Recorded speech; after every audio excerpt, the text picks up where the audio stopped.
Welcome to the Sports Card Lessons Podcast. I'm your host, Big Ken. Whether you're watching on YouTube or listening on a streaming service, please like, subscribe, and hit that notification bell. You'll be notified whenever I drop any new content. Welcome. Thanks for being here. How is everyone doing? Before we start, huge shout out to Brad at outlaws_sports_cards. Was on the show Thursday. It was a great episode, great conversation. If you missed any of it, definitely go back and watch it. I also posted a video, my SGC order reveal. I dropped that last week as well. So if you're just listening to the podcast version, there is a video out there on YouTube with my SGC reveal. And a number of those cards were my goal cards I put into place. These were goals I put into place last December, 2022. And it was nice to have, it was full circle having them, in hand from grading a year after setting out to find those cards. So that, it was a victory. For me, it was a victory. And I was pretty excited about that. First week of the new year, I spent in North Carolina with, I was visiting with my daughter and family, visiting my granddaughters down there. It was not that big of a weather change. I thought going down there would have been a little bit warmer, but I mean, I guess it was a little warmer than here, but it was nice. It was definitely a nice week after the holidays. I came home just in time for a snowstorm here in Connecticut this weekend.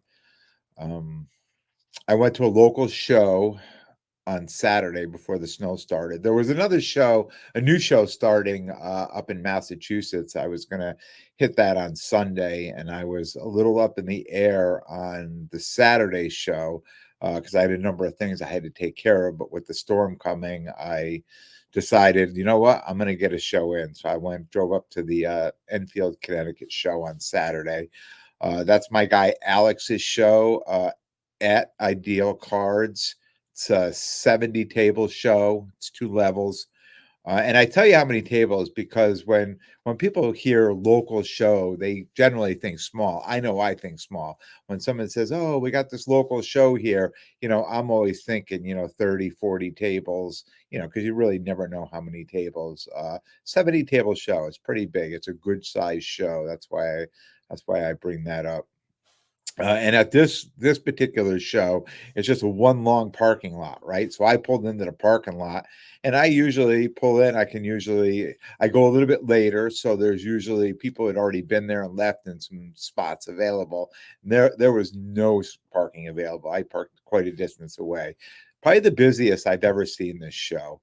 And I go to this show pretty consistently every month. It's a once a month show, and I go pretty consistently. The only time I miss is if I have a show somewhere else that I'm off to.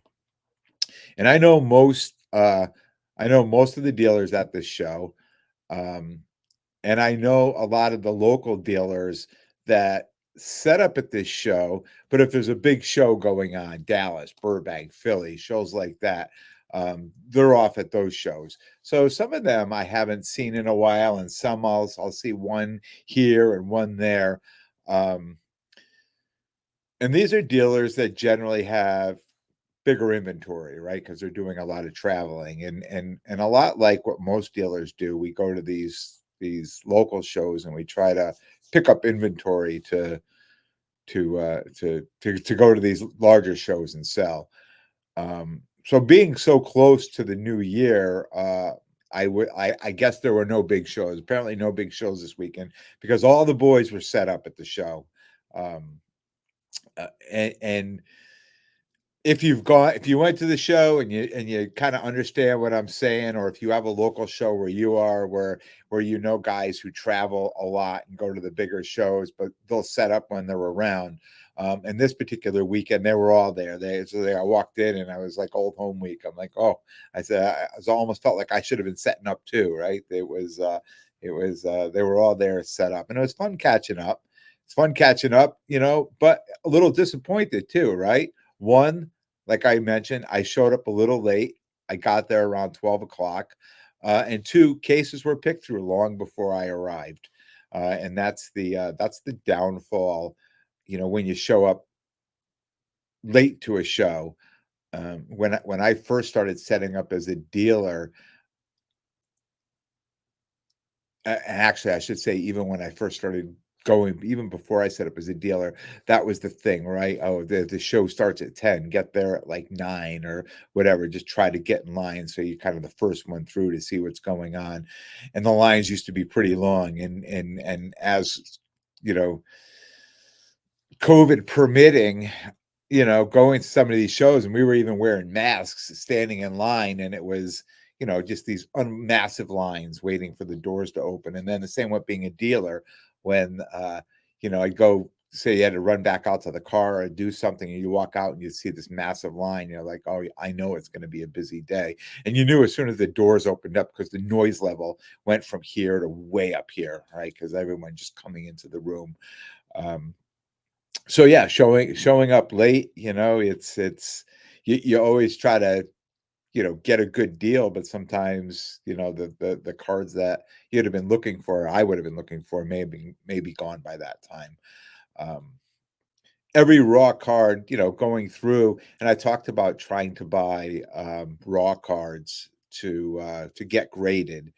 And most of the raw cards I picked through, most of them had issues, right?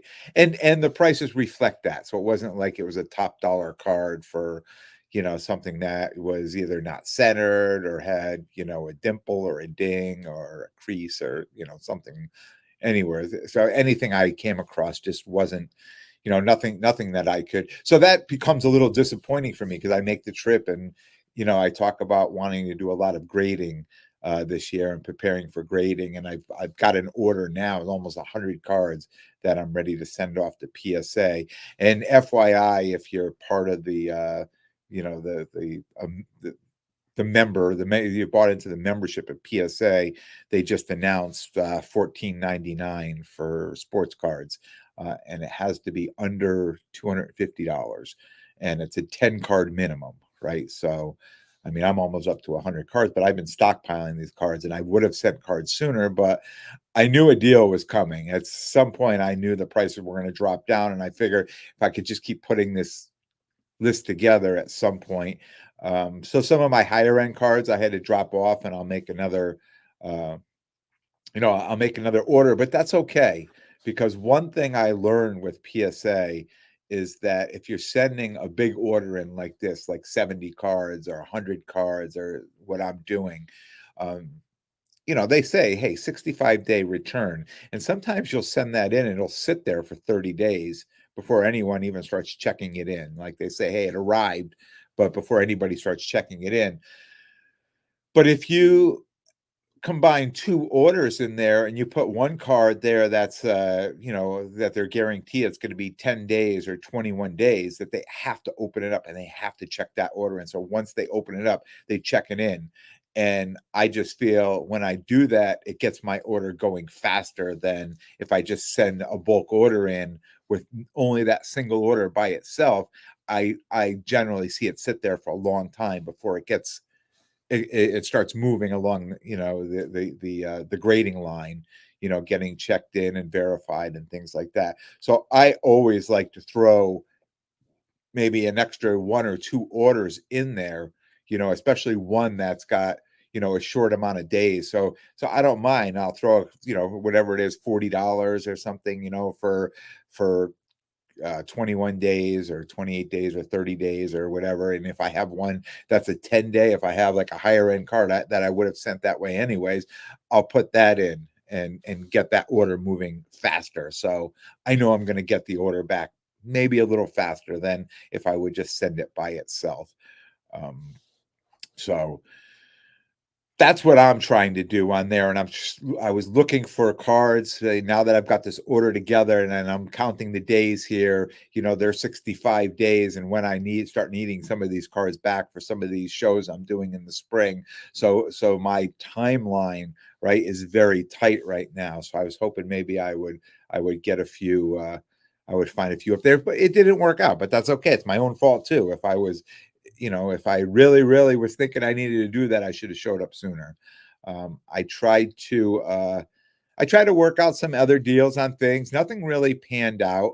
Um, I tried to trade some hockey for football, um, and I think the problem is, and especially in this area, and I say this, and some people agree and some people disagree, but I don't think hockey sells very. I know, I shouldn't say I don't think. I know hockey doesn't sell locally right here very well.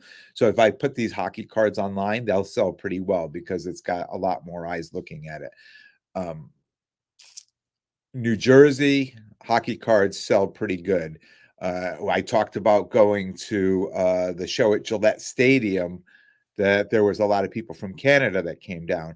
And I'm not so concerned on the hockey. I have a good amount of hockey. Um, that if need be, come April, I'll drive up to Toronto Expo like I did last year, and or drive or fly, whatever, and just move them all. I don't mind doing that. But if I could, if the prices were right and we were trading comp for comp, there's some things that I would look to trade into because I'm into my hockey pretty good, right? I bought that hockey nice and early, so I have a lot of room on a lot of these cards that if it made sense for me to make a trade and I didn't have to travel come April, or I could be going somewhere else, that's fine too. And I always talk about know the show, right? And I really don't know of many other shows with the hockey, and I'm really trying to figure that out, like trying to figure out where and when the hockey is going to. So like I just mentioned again the Gillette show, right? So there's no way for me to know if they had a show there again if people from Canada would come by the show. Was it that time of year? Was it, what brought them in at that point and that particular show? Because I do a ton of shows, right? And this was the first time in this area I saw them coming in to buy. So just figuring it out every year, but I'm not so worried because I know every card I have is absolute liquid come April in Toronto. So I'm not worried like, oh, I gotta really need to sell these cards quick because the season's here or there. Or that. No, I mean, I know they're all liquid. I know I could just go up there for one day and I would move every single one of those cards. So I'm okay with that. And I still, believe it or not, I still have another order with hockey. Not a lot, handful of cards amongst other things, but there's hockey cards in there that are at PSA that I'm still waiting to come back. I think they said it should be back by the end of the month. They have this new thing at PSA that gives you like an estimated return, and I think it was like January 26th or something. So I mean, better late than never on those cards as well. Since I sent them in the summer, and I was hoping the 65 days would have been 65 days and not 6 months or 5 months to get these cards back. But it is what it is. I saw a lot of basketball, a lot of deals happening with basketball, and I know there's a big market in basketball, and I wish that I wish I knew more about basketball. I wish I was motivated to follow basketball. And I do hockey, and I know a lot of hockey, and I keep up on what's going on. But I think basketball is a lot like hockey. Like if hockey was like football and they were just playing as games on the weekends or something like that, I probably would be more into it. Like could be more focused. But when there's games on every single night, and your team's playing so many more games, 100 and something games, it's just way too much. It's way too many games to follow. Um, but growing up with the sport and playing the sport, I can keep up with it without watching every single game, and I can get highlights on ESPN and things like that. But basketball, I just never played. I never followed it. I mean, I did like everybody else, March Madness, right? That's the only time of year I'll get in for a few weeks and I really watch. I get to, figure out what teams and who's who, and, I enjoy watching that tournament, but beyond that, I don't do that much with basketball. And I know I'm missing out. I mean, I clearly I know I'm missing out. And one of the other things people suggested to me is like just go back to, the old guys who aren't playing anymore and figure that out first, because that may be easier than trying to stay on top of the prospecting and people who are playing and what's going on in the league.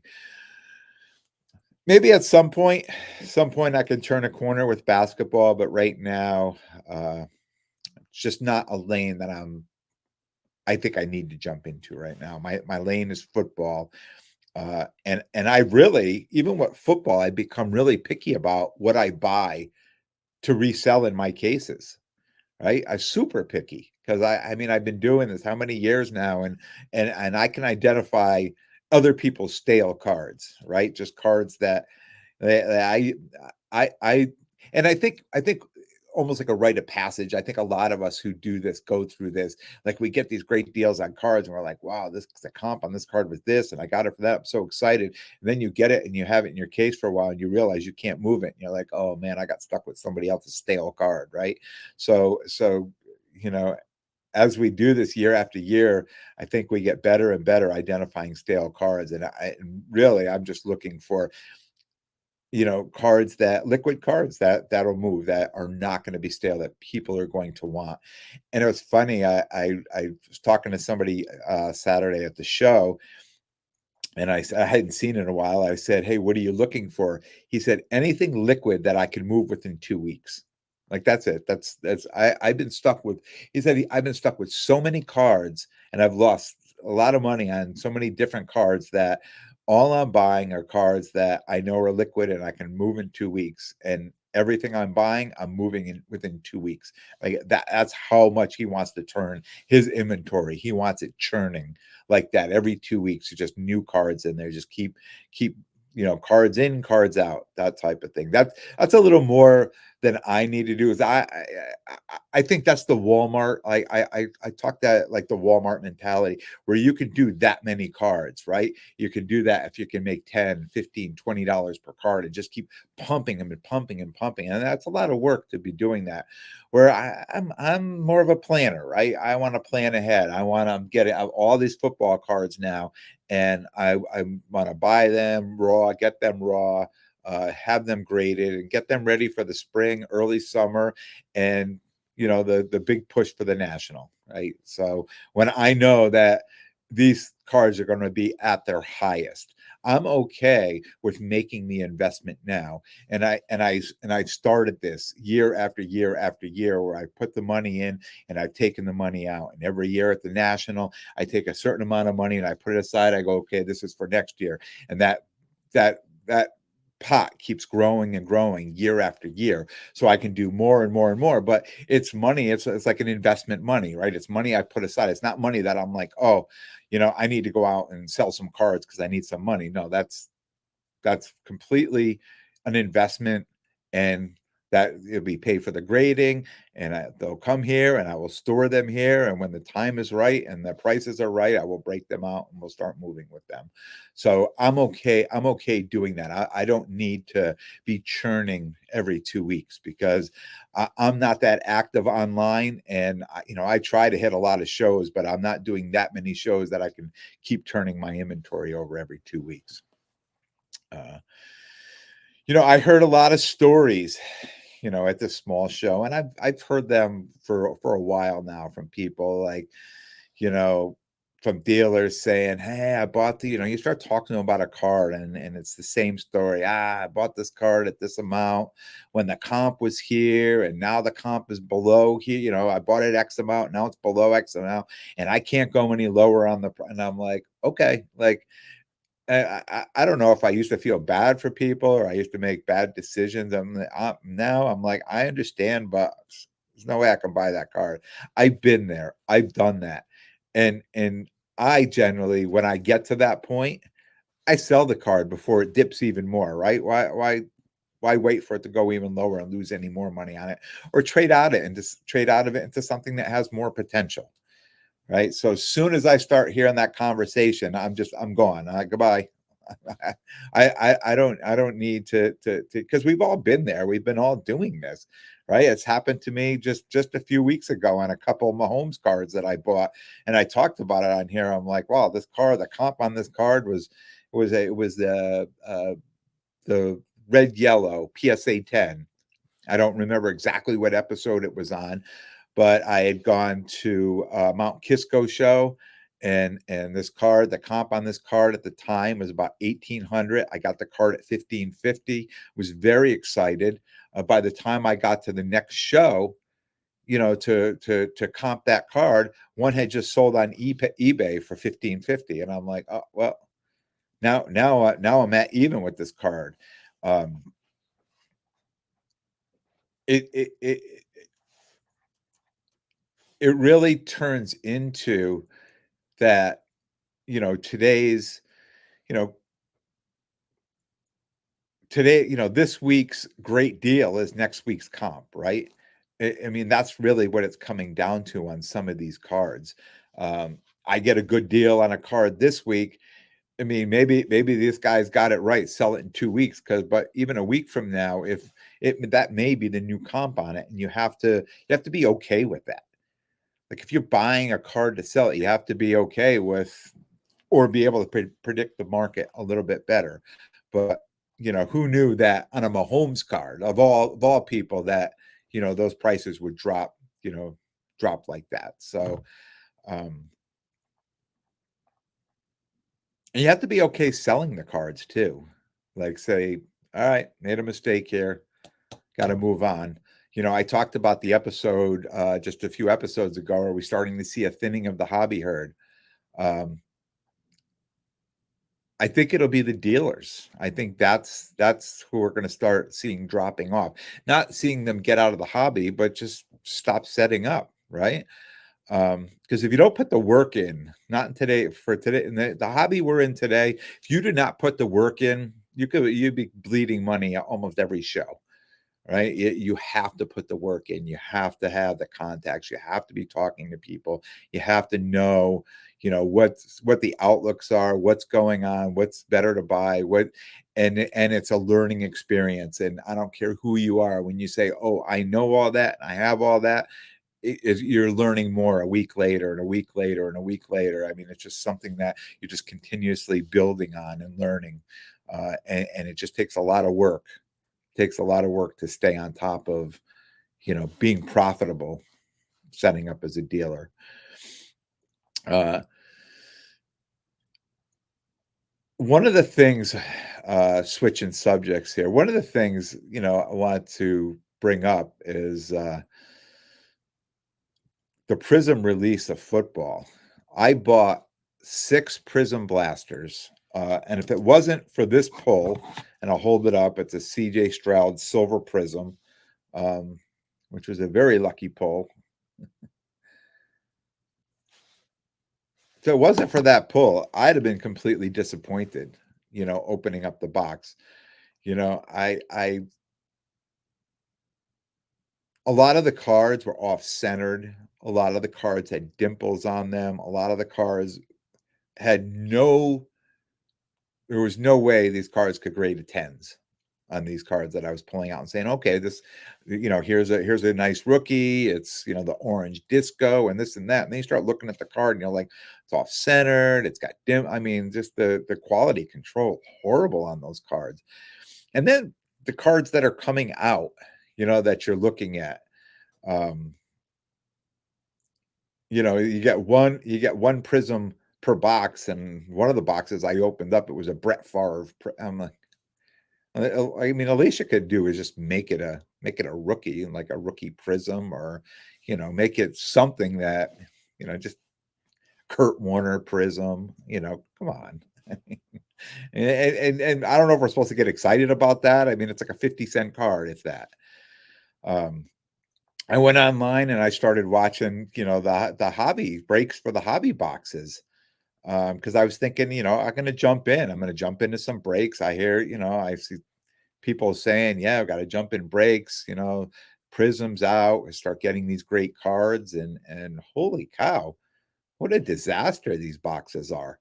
I can't believe these boxes cost $1,000. I mean, I think they've gone down already. I think at one point they were 1,100 or something, and now I see people selling them at like 875. And I mean, I could see why the prices are going to continue probably to drop on it. Um, I mean, it is so underwhelming. And there's no autos in there for Bryce Young, CJ Stroud, or Will Levis. I mean, again, I mean, these are Stroud is the guy you want. I mean, he would be the home run out of this to get, an RPA of him, and it's not even in the box.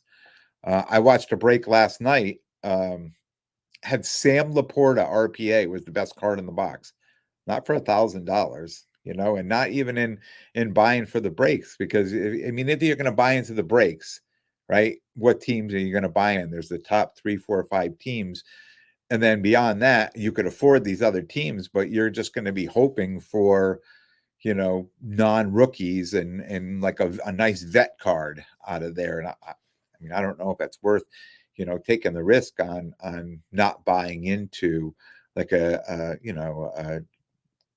Detroit, let's say the Detroit Lions, who have a number of rookies, including Sam Laporta, right? But if you're going in there to get CJ Stroud, you're going to pay a ton of money, which is, I mean, because the Texans are the most amount, by far the most amount of money, and there's not even an auto for him in there. So I don't know. It's just strange. I thought it was a disaster. Um, and I know people are going to push back on this. I mean, I know they are. I can hear it now, Ziggy. Right? I know people are going to message me and say, "What are you talking about? This is what you should be doing." But to me, it truly feels like a slot machine. Right? You're going to get one lucky winner and a ton of unhappy losers. It's just and some people that may make some of their money back. Um, I don't think anybody's really going to break even on this. I really don't. I really don't. Or not many people are going to break even. Um, the price point on the blasters are starting to look so much better now. I'm not buying. It's not like I was buying into like a break for Trinity Rodman cards, right? Where these are all cards I'm going to keep, and I'm hoping for the best, right? This is on the business end of it, not personal now. It's on the business end of it, right? I'm not buying these cards. I'm not acquiring these cards and these players, to keep. I'm acquiring them to be able to sell them or grade and sell them. I'm looking at it from a business standpoint. Uh, and I think most people in those breaks are doing the same thing. I think they're looking at it the same thing. They want to hit a card, they want to hit a lottery ticket, and they want to go cash it in. But as a dealer, I don't know if it really makes sense for me to be doing this. I mean, I've said it before, and I know in my mind, because I like to rip. The disappointing part of all this is I really like to rip wax, right? I really like to open boxes. I really like to jump into breaks. I mean, I really would, but not if it's doesn't make sense and I'm just bleeding money, right? Uh, Better off just buying the card, finding these cards raw and buying them and grading them and then reselling them. Because from a business standpoint, it can't be pouring all this cash into these breaks and hope for the best, because it's I don't know, just to me it doesn't make sense. Even if you say, okay, business is really good, I can take this amount of money and I can drop. Is it really a good decision, or am I better off just going to a show and picking through somebody's singles boxes and just buying those singles and that look like they'll grade better and send those in, then try to hit a home run, try to swing for the fences on a hobby box that I could buy a team and not get one card, like just not even get a card. uh Doesn't mean I'm not gonna buy any, blasters or megas, because I still will, because I know there's going to be cards like this CJ Stroud that I pulled. I mean, I know there's gonna be cards in there that I'll be able to grade that will come out nice enough that will be a gradable card. But It's just I get upset because it's disappointing because that's a part of the hobby that I really enjoy, that I really like to do, and I have to really control myself and say, "Don't do that," "Do this. This just makes more sense to do it this way." And it's something that I miss doing, or I'm going to miss doing. I have a couple shows coming up this month. Next Saturday, the 13th, I'm doing the last show in Secaucus, New Jersey. So if you're down there next weekend in that area, definitely come by, say hello. I will be set up there. I'm going to have a couple tables there. I told you I've been putting all this really for weeks now. I've been putting these boxes together, and I keep with the singles just going through, and all these singles that I had put aside, some of them are going to grading, and a lot of them are just going to go out in singles boxes. So I reserved a second table just to put all my singles boxes on. So that should be fun, and they're all going to be underpriced. I'm also doing Culture Collision in Atlanta at the end of the month, the 26th to the 28th. I'll be down there with Craig, New York City Sports Cards, and Carmine at Carmine's Cards. Looking forward to that one. That'll be a new show. Here's one of my new shows that I said I want to do a couple new shows a year. So this is going to be my first time doing that show. So I'm definitely looking forward to that. And if you're going to be at that one, definitely come look for me. That's all I got for you today. I will be back Thursday with a brand new episode. I want to thank everyone for tuning in. And if you like what you hear, please definitely subscribe. And most importantly, tell a friend and spread the word. And until next time, take care of yourselves and everyone around you.